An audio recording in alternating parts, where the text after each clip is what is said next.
एक गांव में औरतों की चोटी काटने की घटना होने लगी थी। जैसे ही रात होती, एक चुड़ैल अपने हाथ में खंजर लेकर आती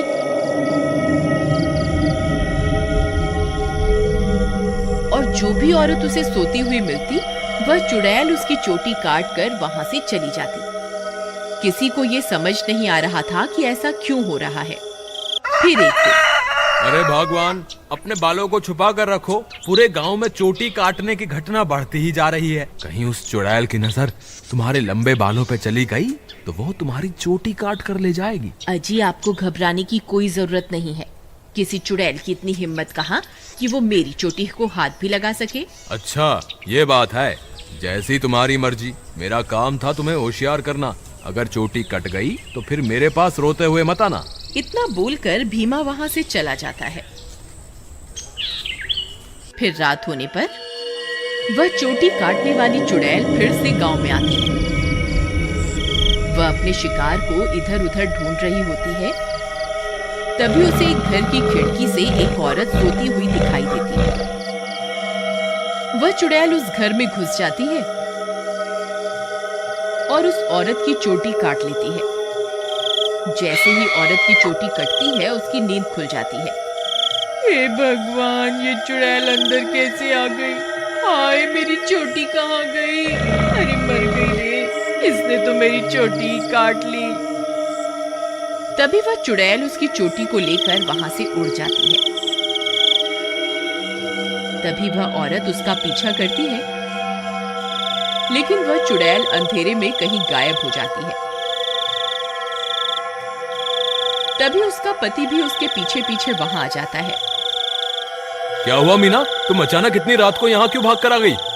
देखिए ना, इस चुड़ैल ने मेरी चोटी ही काट दी और न जाने अंधेरे में कहाँ गायब हो गई है। हे भगवान, ये क्या हो गया? तुम तो ठीक हो ना? उसने तुम्हें तो कोई नुकसान नहीं पहुंचाया ना? फिर वे दोनों उदास मन से वापस अपने घर आ जाते हैं।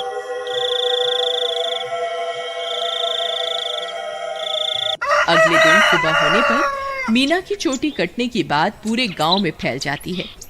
सब लोग उस चुड़ैल के बारे में बातें कर रहे होते हैं। फिर भीमा को अपनी पत्नी की फिक्र होती है, तो वह अपने घर की ओर चल देता है। घर पहुंचकर वह अपनी पत्नी के कमरे में जाता है तो देखता है कि उसकी पत्नी अपने बालों को संवार रही होती है। अरे सुमन, तुम्हें पता चला? कल रात को मेरे दोस्त मोहन की पत्नी की चोटी उस चुड़ैल ने काट ली। मुझे तो तुम्हारे लिए बहुत डर लग रहा है, कहीं वो चुड़ैल यहाँ ना आ जाए। अजी, हमें घबराने की कोई जरूरत नहीं। आप डरिए मत, मुझे कुछ नहीं होगा। सुमन, तुम्हारे बाल तो दिन ब दिन लंबे ही होते जा रहे हैं। पहले तो ये इतनी तेजी से नहीं बढ़ रहे थे, ये अचानक से इन्हें क्या हो गया? अजी, मैं अब अपने बालों की कुछ ज्यादा ही देखभाल कर रही हूँ ना, इसलिए। ठीक है, ठीक है, तुम अपना ख्याल रखा करो। मैं अपने दोस्त मोहन से मिलकर आता हूँ।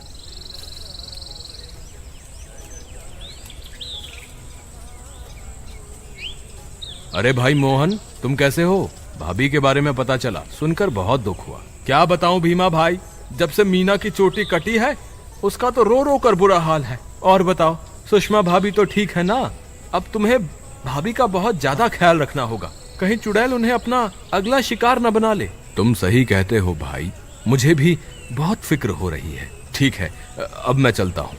तुम अपना और मीना का ध्यान रखना। फिर इतना बोलकर भीमा वापस अपने घर आ जाता है।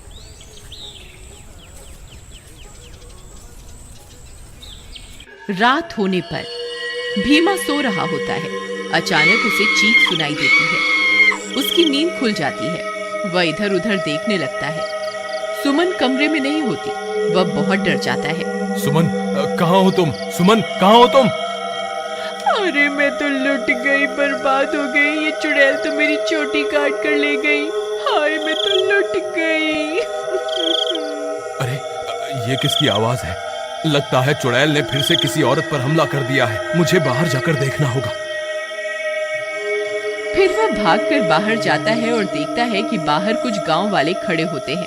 वह उनके पास जाता है। क्या हुआ भाई? ये चीख पुकार कैसी थी? क्या हुआ? सब ठीक तो है ना? नहीं भाई, अभी अभी चुड़ैल इस बेचारी की चोटी काटकर अंधेरे में गायब हो गई। हे भगवान, सुमन तुम कहाँ हो? मुझे वापस घर जाना चाहिए। फिर वह वापस अपने घर की ओर दौड़ पड़ता है।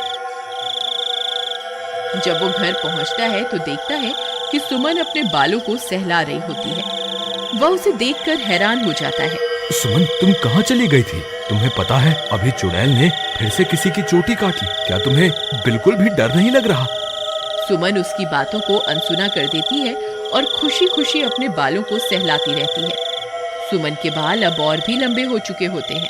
ये क्या सुमन, तुम्हारे बाल तो एक दिन में ही इतने लंबे हो गए, ये कैसे हो सकता है? भीमा सुमन के बाल देखकर घबरा जाता है।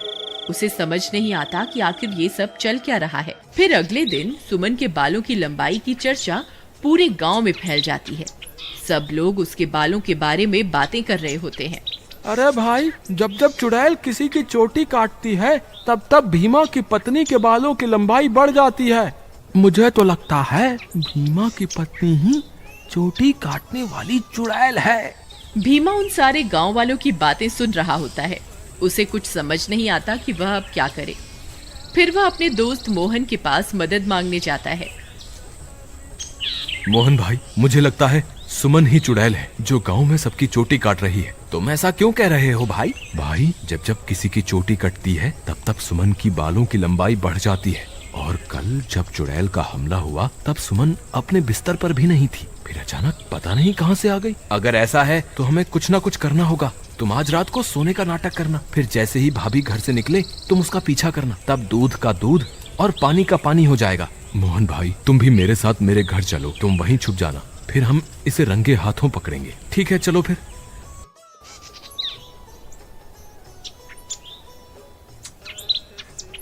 फिर वे दोनों भीमा के घर आ जाते हैं और मोहन अलमारी के पीछे छुप जाता है। रात होने पर भीमा सोने का नाटक करता है। तभी सुमन उठती है और घर से बाहर निकल जाती है। भीमा भाई उठो, देखो भाभी घर से बाहर निकल गई है।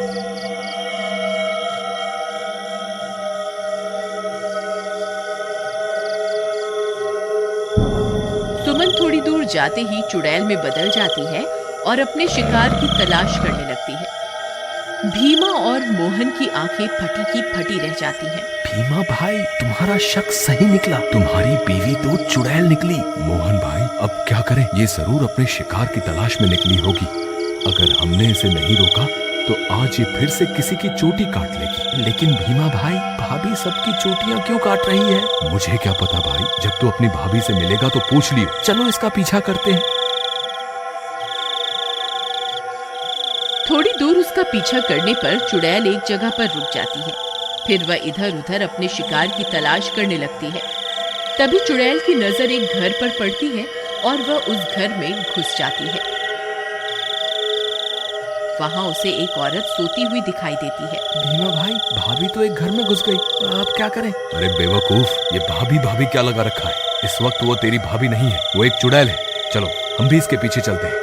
अरे वाह, इसके बाल तो बहुत लंबे हैं, आज इसे ही अपना शिकार बनाऊंगी। तभी भीमा और मोहन वहां पहुंच जाते हैं। रुक जाओ भाभी, मैं आपको ऐसा नहीं करने दूंगा। ए चुड़ैल, वहीं के वहीं रुक जा, नहीं तो तुझे जान से मार देंगे। देखो सुमन, तुम ये ठीक नहीं कर रही हो, तुम्हें अभी के अभी ये सब रोकना होगा। ए मूर्ख इंसान, मैं कोई तेरी सुमन नहीं हूँ, मैं एक चुड़ैल हूँ। बस मुझे थोड़े और बालों की जरूरत है, फिर मैं महाशक्तिशाली बन जाऊंगी। फिर हर तरफ सिर्फ मेरा ही राज होगा। भीमा भाई, तुम इसे बातों में उलझाओ, मैं पीछे से जाकर इसकी चोटी काट दूंगा। फिर भीमा चुड़ैल को अपनी बातों में उलझाता है। तभी मोहन चुपके से चुड़ैल के पीछे पहुंच जाता है और उसकी चोटी काट देता है। अरे मर गई रे, ये तूने क्या कर दिया? मेरे सारे कराए पर पानी फेर दिया। चोटी कटते ही चुड़ैल की सारी शक्तियां खत्म हो जाती हैं और सुमन चुड़ैल के चंगुल से आजाद हो जाती है। अरे भाभी, आप वापस आ गई? मोहन भैया, आपका बहुत बहुत धन्यवाद।